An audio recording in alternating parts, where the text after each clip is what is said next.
Good morning.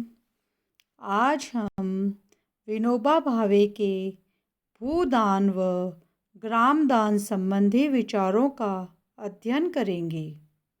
इसके पूर्व के लेक्चर में हमने भूदान यज्ञ को प्रारंभ कर लिया था।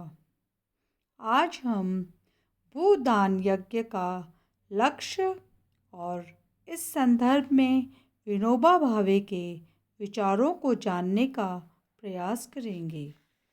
भूदान यज्ञ का लक्ष्य विनोबा जी ने 5 करोड़ एकड़ रखा था और इस संदर्भ में उन्होंने अपने विचार इस प्रकार से रखे। यद्यपि मेरी भूख बहुत कम है, फिर भी दरिद्र नारायण की भूख बहुत ज़्यादा है। इसलिए जब मुझसे लोग पूछते हैं कि आपका अंक क्या है, कितनी ज़मीन आपको चाहिए, तो मैं जवाब देता हूँ 5 करोड़ एकड़। अगर परिवार में 5 भाई है तो छठा मुझे मान लीजिए और 4 हो तो 5वां। इस तरह यह कुल चेर कास्ट जमीन का 5वां व छठा हिस्सा होता है। विनोबा जी ने जब भूदान का लक्ष्य तय कर लिया, उसके उपरांत उन्होंने बंगाल, बिहार, उड़ीसा और उत्तर प्रदेश जैसे प्रांतों की पदयात्रा की और अपने भूदान आंदोलन को तेजी से आगे फैलाया और मात्र 6 महीने में ही 30,000 एकड़ भूदान के थ्रू जमीन को इकट्ठा कर लिया था। भूदान यज्ञ के संदर्भ में विनोबा जी के अपने विचार थे कि भूदान सत्याग्रह का रचनात्मक प्रयोग है। सत्याग्रह केवल अन्याय के प्रतिकार का एक नैतिक और आध्यात्मिक उपकरण ही नहीं, अपितु जीवन समाज रचना का एक समर्थ साधन भी है।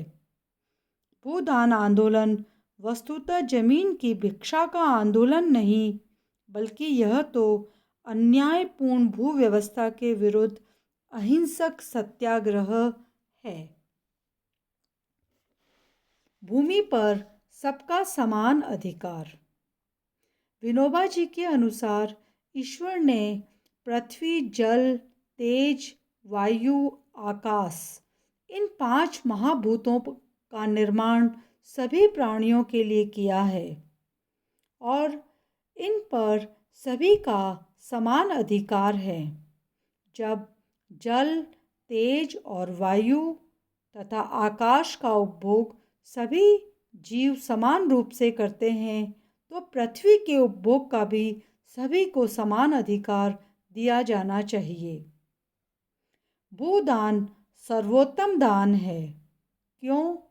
क्योंकि यदि आप कोई और दान करते हैं तो उससे व्यक्ति जीवन भर अपना पेट नहीं भर सकता, लेकिन यदि भूमि दान करते हैं तो उस पर व्यक्ति उत्पादन करके जीवन भर अपना पेट भर सकता है।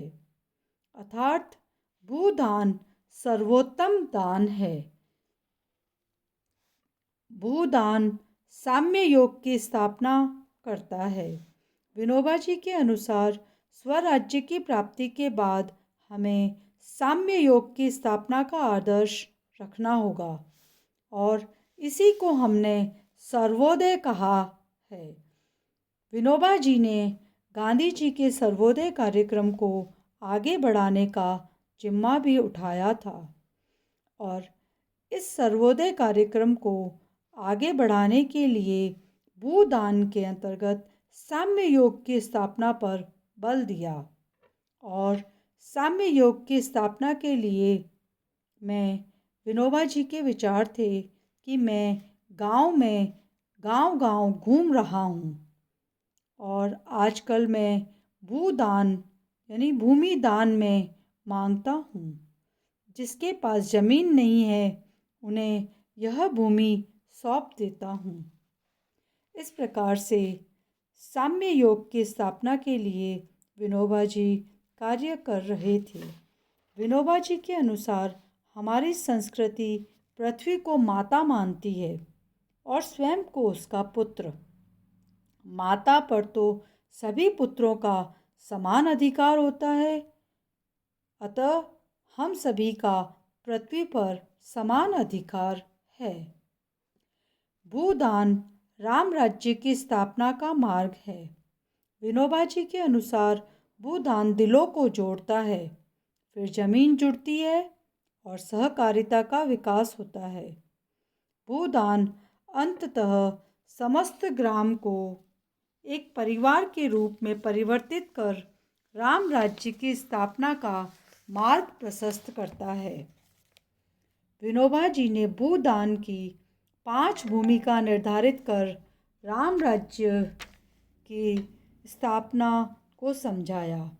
ये 5 भूमिकाएं इस प्रकार है: अशांति शमन, ध्यानाकर्षण, निष्ठा निर्माण, व्यापक भूमिदान और भूमि क्रांति।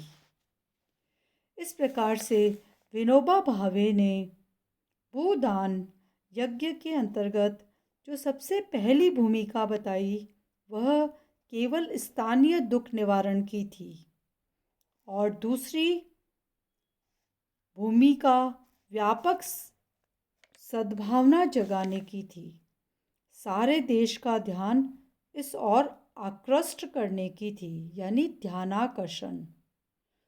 तीसरी निष्ठा निर्माण, कार्यकर्ताओं में आत्मविश्वास पैदा करने की थी। चौथी भूमिका एक प्रदेश में छठे हिस्से की भूमि की मांग किस तरह पूरी हो सकती है यह देखने की थी। पांचवी भूमिका ग्राम को एक परिवार बनाने की। पांचवी भूमिका के बाद ग्राम राज्य राम राज्य में परिवर्तित हो जाएगा, ऐसा विनोबा जी की कल्पना या विचार था। नेक्स्ट है ग्राम दान। विनोबा जी का दूसरा महत्वपूर्ण विचार है ग्राम दान। ग्राम दान वस्तुतः राम राज्य या ग्राम राज्य की प्राप्ति का मार्ग है। ग्राम दान का प्रथम चरण भूदान, जिसके अंतर्गत समाज में कोई भूमिहीन न रहे। ग्राम दान भूमि के संपूर्ण मालकियत को गांव पर सौंप सेवानिवृत्त या सेवाव्रती अपनाने का विचार है। विनोबा जी के शब्दों में जमीन और संपत्ति, शक्ति और बुद्धि का मालिक परमेश्वर है। उनकी वृद्धि का कारण समाज है। हम सब तो उसके सेवक हैं। हर एक को उसके पेट के लिए जितना जरूरी है उतना ही मिलना चाहिए। मालकियत का अधिकार किसी को नहीं। भूदान यज्ञ की यह अंतिम बात है। विनोबा जी ने ग्रामदान को वरदान बताते हुए कहा है कि ग्रामदान की घटना दुनिया के इतिहास में अद्भुत घटना मानी जाएगी। इसमें किसी प्रकार का दबाव नहीं है। इससे दुनिया में शांति की स्थापना हो जाएगी। यह विश्व शांति के लिए वोट है। विश्व शांति स्थापित करने में वह मददगार होता है। एटम हाइड्रोजन बम से भी ज़्यादा शक्ति ग्रामदान में है, अर्थात ग्रामदान वरदान है।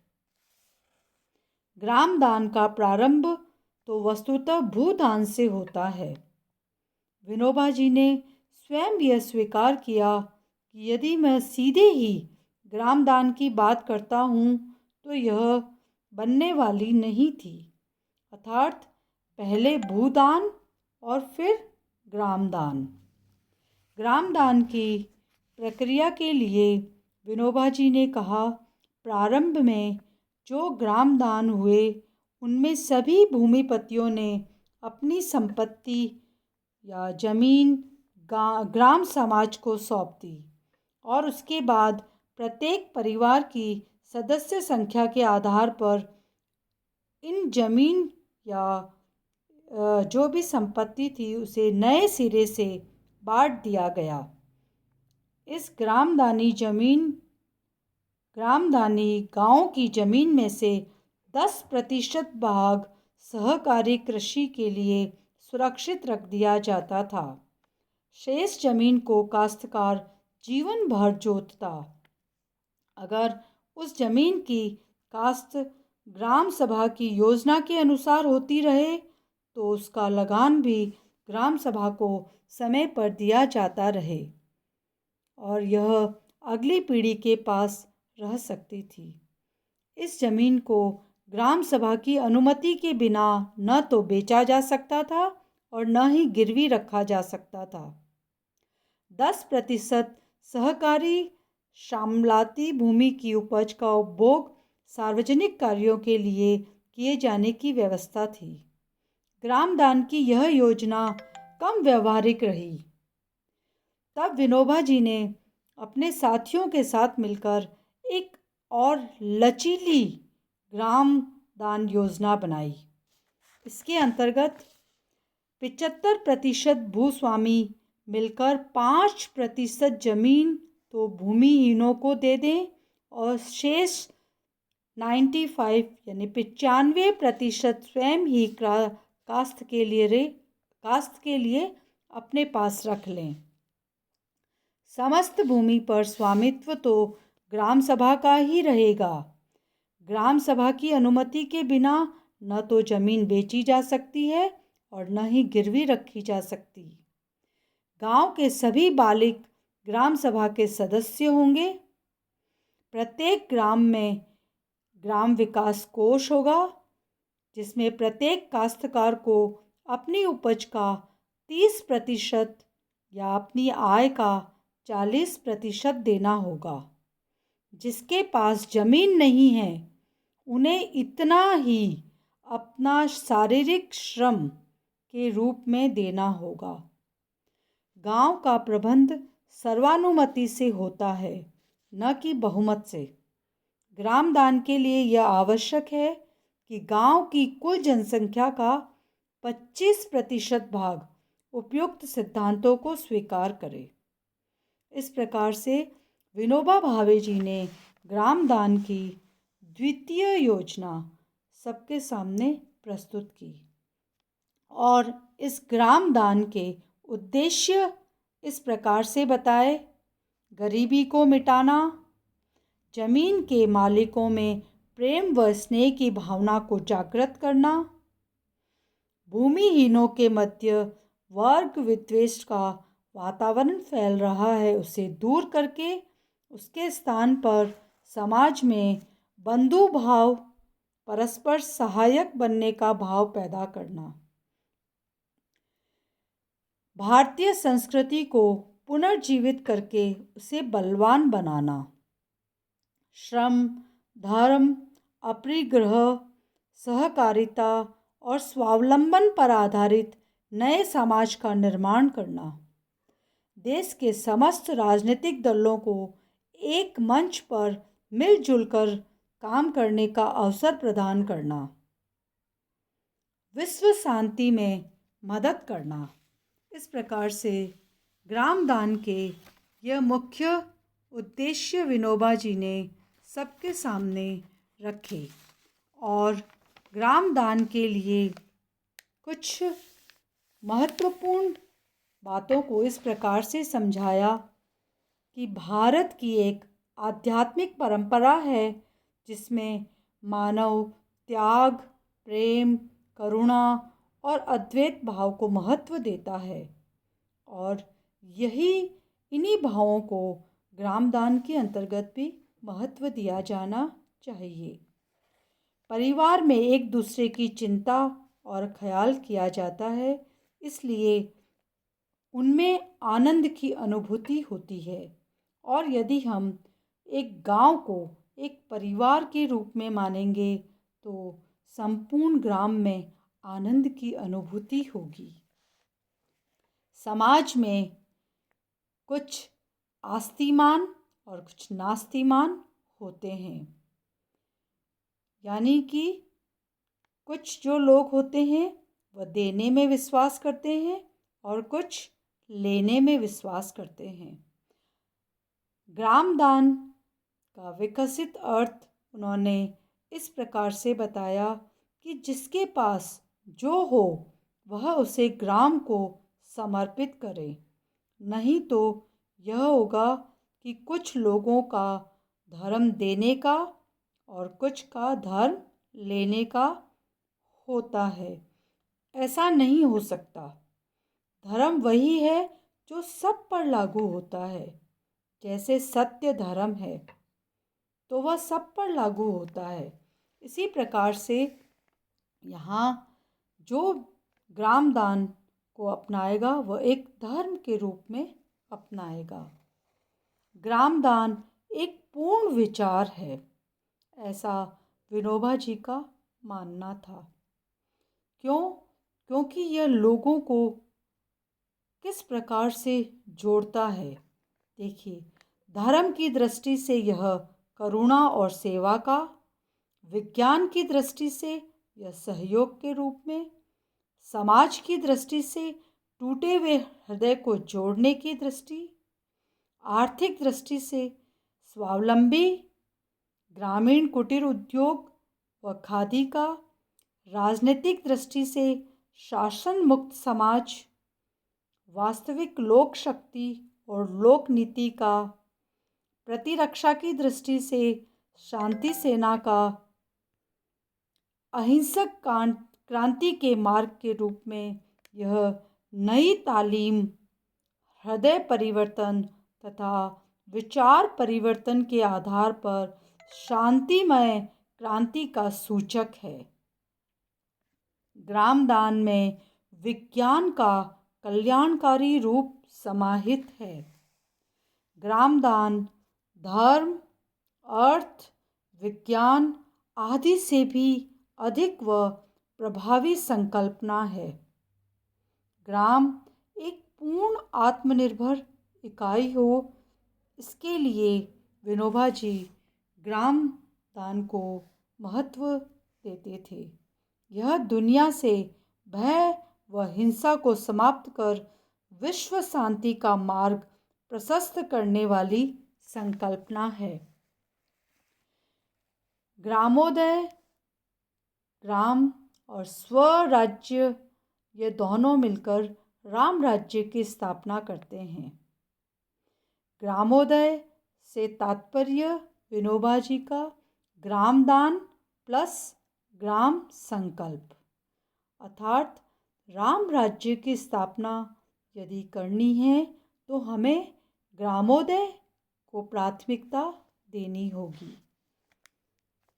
और ग्रामोदय के लिए सभी व्यक्तियों को ग्राम संकल्प और ग्रामदान पत्र पर हस्ताक्षर करने होते हैं और हस्ताक्षर करने वालों को कुछ संकल्प लेने होते हैं।